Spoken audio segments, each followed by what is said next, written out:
Yeah. Today down in Escondido, planted a couple avocado trees in the backyard for a couple, very nice mom and son. And the beauty about this is a nice, beautiful 24-inch box haws.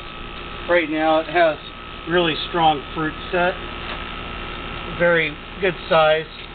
Fruit will be ready for harvest this next March through June, maybe even into July. You can buy trees like this with fruit on it. The goal is to keep the fruit growing. Many times trees will get delivered and someone will plant them, they won't water enough or they won't plant them right, and the fruit and the tree get dry and the fruit falls off.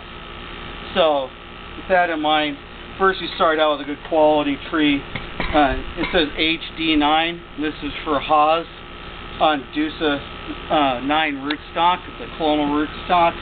So because we're in Escondido, if there was a history of avocados in the neighborhood, this would be a stronger root system against avocado root rot, whereas a seedling tree would be susceptible to avocado root rot. Yeah, the next thing to do is to make sure that the tree roots out vigorously. And you can see, let me pull away the box. We've got this really huge, beautiful white root system. This camera operator can see that nice white root system. These are roots, really beautiful roots for roots. They even have little roots beginning to come off here. Beautiful white roots. Brown roots are dead roots or unhealthy roots. When you want some nice white roots, I'm going to take this little tool here, and we're going to cut it up. Stimulate the tree to flush out some new roots. The sooner this tree roots into the surrounding soil and is able to take in fertilizer and water on its own, the better it'll be. So then the hole is dug so that the root ball will sit up a bit above the grade. I'm going to tilt this in here.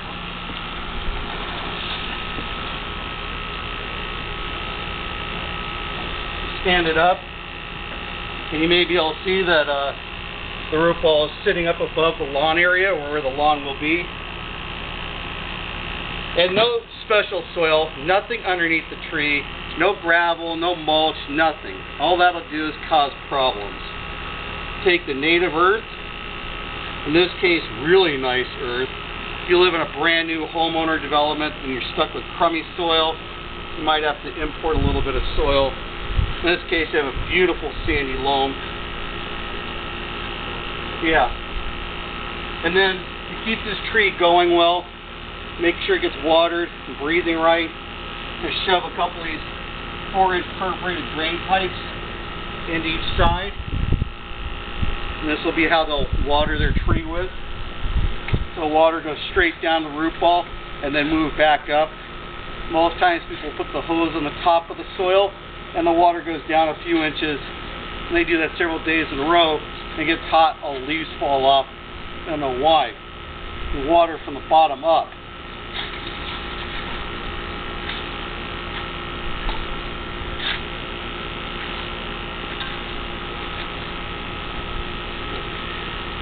Just fill it all in. Yeah. Full box.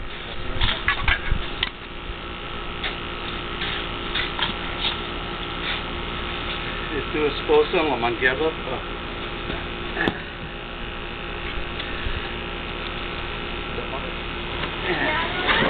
Yeah, just tell her to put more water on. I'll just turn it on then. Yeah, well, I'll do it with the manguera. Just put more dirt in there. The important thing is to use a hose to push all this soil down, make it a nice heavy soup.